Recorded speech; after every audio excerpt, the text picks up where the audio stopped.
Not long ago, the United States were a nation of vast opportunity and promise. Opportunity for the trust fund children of the elites. Promise for the rich to rule as petty barons. Comrades, I have seen a different America. I have seen a United States where the wretched poor live in squalor, slaves in all but name.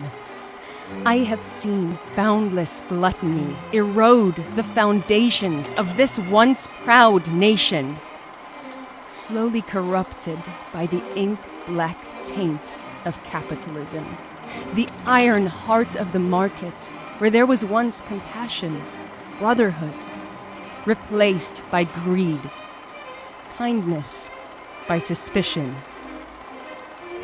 When we formed the Continental Congress of the Working Class in 1905, we saw the true face of this America. I saw U.S. workers, fathers and sons, murdered in the streets by Rockefeller thugs. The American worker, betrayed, shackled, enslaved.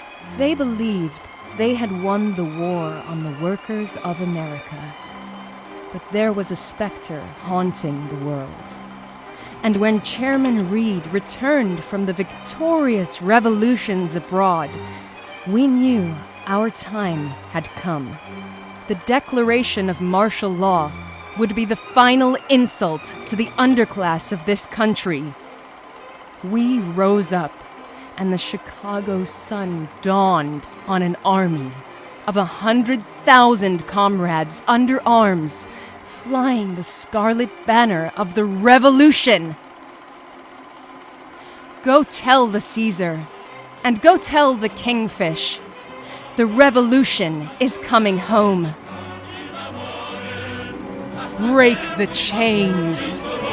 Break the chains!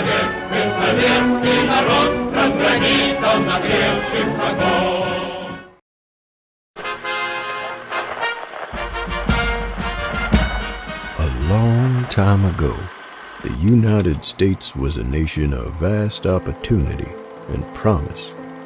It was a country I loved and held dear. But that was a long time ago.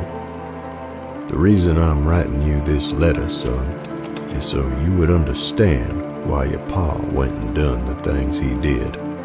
Depending on how this war swings, we may come home as heroes or as traitors.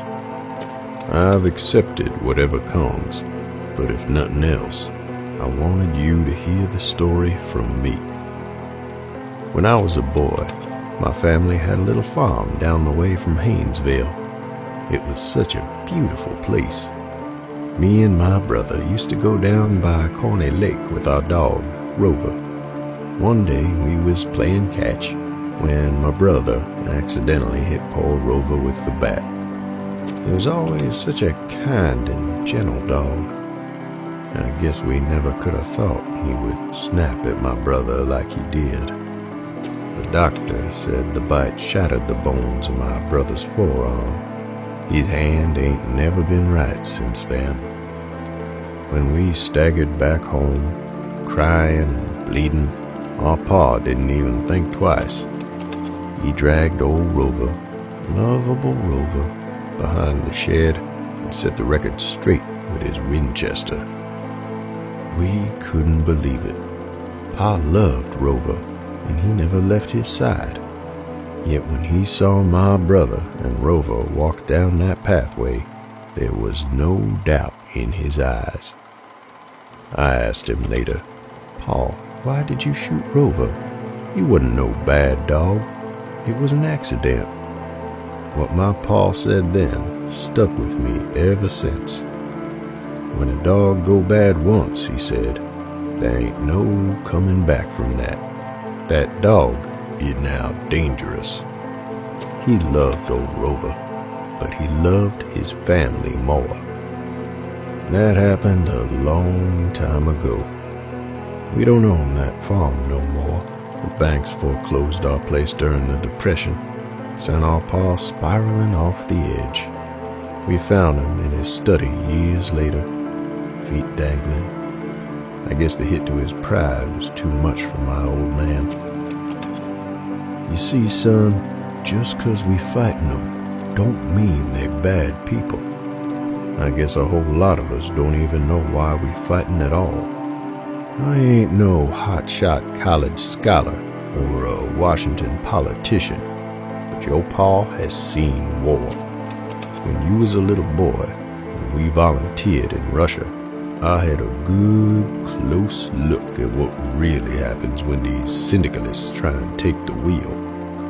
In their twisted vision of doing right, they destroy all we hold dear.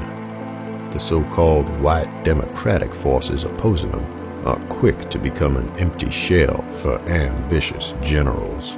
Kolchak, the supreme leader. MacArthur, the American Caesar. I seen it in Petrograd and I seen it here at home. Chicago and Washington have gone bad, and it is up to us to put them down. We place our trust in Senator Long and the American Union Party. The feds are shills for the Wall Street money men.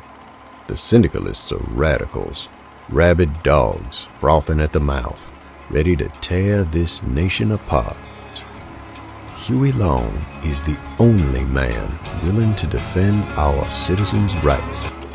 The American Union State is not the best option. It is our only option, and we will fight until we are the last ones left. God willing, we will fight to give this country a future. I love America, son, but I love you more. And I will fight for an America where you are a citizen under the Constitution, not a serf to Wall Street. We march north as traitors, but we will come home as kings.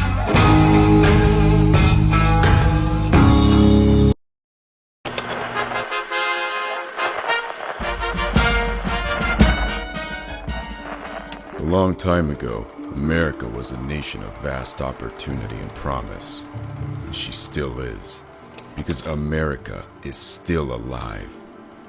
Behind the Rockies, the free cities of America endure. From the blooming deserts of Utah to the cold Pacific Northwest, the men that built the West opposed the tyrants from the East. And the dream that is America lives on. I was a writer before all of this. A political commentator for a respected paper in the D.C. area. It feels like a distant memory now, as I sit on this freezing mountain watching the Midwestern plains at the horizon. It's funny, isn't it? This imaginary line in the snow is all that separates civility from death and chaos. It's quiet now, but history will call on us soon. MacArthur's strongmen in the West claim to be loyalists, but any man with a beating heart and a vague notion of what's in the Constitution knows they are nothing more than dancing puppets. They drape themselves in old glory as they grasp for a shred of legitimacy. It's a disgrace. Our founding fathers would turn in their graves to see their children throw away the very freedom a republic was founded on. In the name of what? Security? In their pretense of protecting the Republic, they have dissolved it. Long, Reed, MacArthur. The names change, but their loyalties stay the same. Behind this line, you will not be fooled by their thin veneer of political ideology and petty justifications. They are warlords, plain and simple. I know this because I have seen it firsthand. When the self-declared Caesar seized Congress, we were the first he set his dogs on. Those that could fled west with the remainder of democratic government. Those that didn't were locked up, silenced, or worse. I ask this of you. Does it matter to a citizen whether the bullet in his head came from the rifle of a syndicalist militia? The pistol in the hand of a Union State silvershirt? One of the Caesar's triggermen? No sane man would shoot his brother and claim it to be righteous under any creed. Yet east of these mountains, rationality seems to have been lost to the derangement of ideology. I look back at my brothers here, who were the ones that made it out in time, fleeing over the Great Plains and beyond the vast Rocky Mountains, scraping together what we could from our old lives, hoping this would all blow over. When Chicago and New Orleans erupted in open revolution, we knew that there would be no going back, so I enlisted in the Mountain Division, so I could at least help guard the scraps we have left. The refugees passing through our checkpoint tell a heart-wrenching story. We can see it on every face and with every sorrowful cart heading west.